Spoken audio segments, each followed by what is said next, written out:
Late Report. Well, some Tacoma residents celebrated New Year's by shooting out a few TCI Cable lines. The excitement caused by the gunfire has given the city the idea to make it an annual event to rival Seattle's Space Needle fireworks.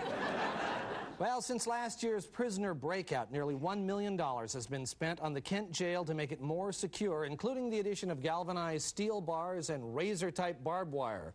The only thing they didn't have enough money for was to cover up that big hole in the ceiling.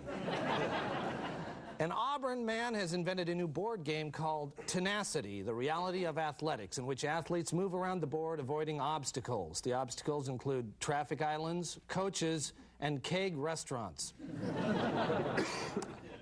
Paul Schell was sworn in as mayor of Seattle earlier this week by his brother, the Reverend Joel Schlautenhaufen. Schell says that he changed his name years ago when he discovered that few volunteers were willing to carry around those big, heavy Schlautenhaufen for Mayor campaign signs. Washington Mutual Bank is trying to buy back used computers it sold over the last 5 years because they still have customers' confidential information on the hard drives. And on a personal note to Mr. and Mrs. Floyd Malzanack of Issaquah, my son says you're overdrawn. Stomp is now playing at the Fifth Avenue Theater through January 18th. The spokesperson for the Fifth Avenue says they bring the show in once a year to help keep the theater's roach problem under control.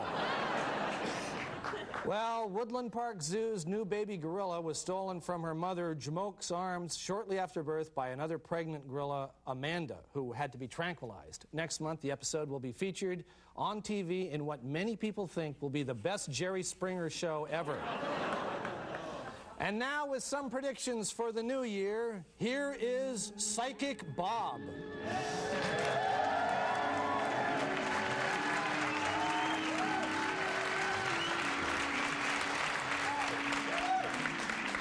Well, welcome, Psychic Bob. That certainly was a dramatic entrance. Wow.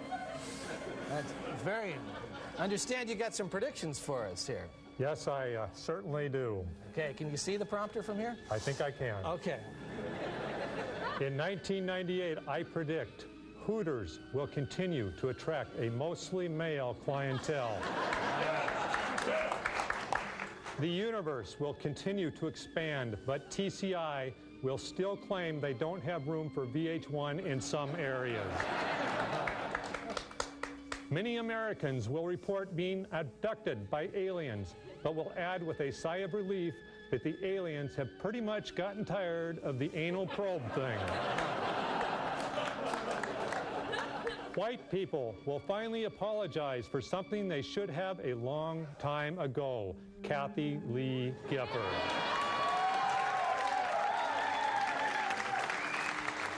Scary Spice will leave the Spice Girls for a solo career and be replaced by Richard Simmons as Fairy Spice. Shawn Kemp will return to KeyArena and be given a standing ovation by the fans for the years of excitement he brought them on the court. Is that right? Really? No, I'm just kidding. They're going to boo him. Oh, okay. Men in Shoreline, upset by the 4-foot rule for table dances, will lobby to have the definition of a foot changed from 12 inches to something, about that long.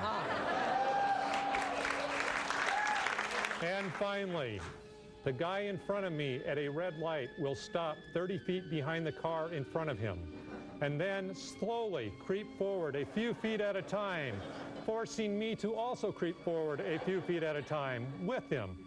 Otherwise, it will look like I'm the idiot who stopped 30 feet behind the car in front of me. Well, thank you, Psychic Bob.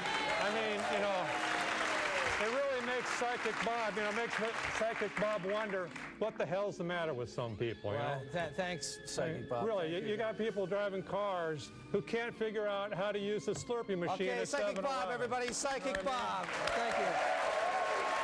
Thank you, Psychic Bob. Thanks a lot. Thank you, Psychic Bob. Bye. This is more smoke than we used in the rehearsal, isn't it? Finally, star Starbucks CEO Howard Schultz doubled his income to over $2 million in 1977. Schultz says he hopes in 1998 will catapult his salary into the triple grande range. This has been the Late Report. We'll be right back.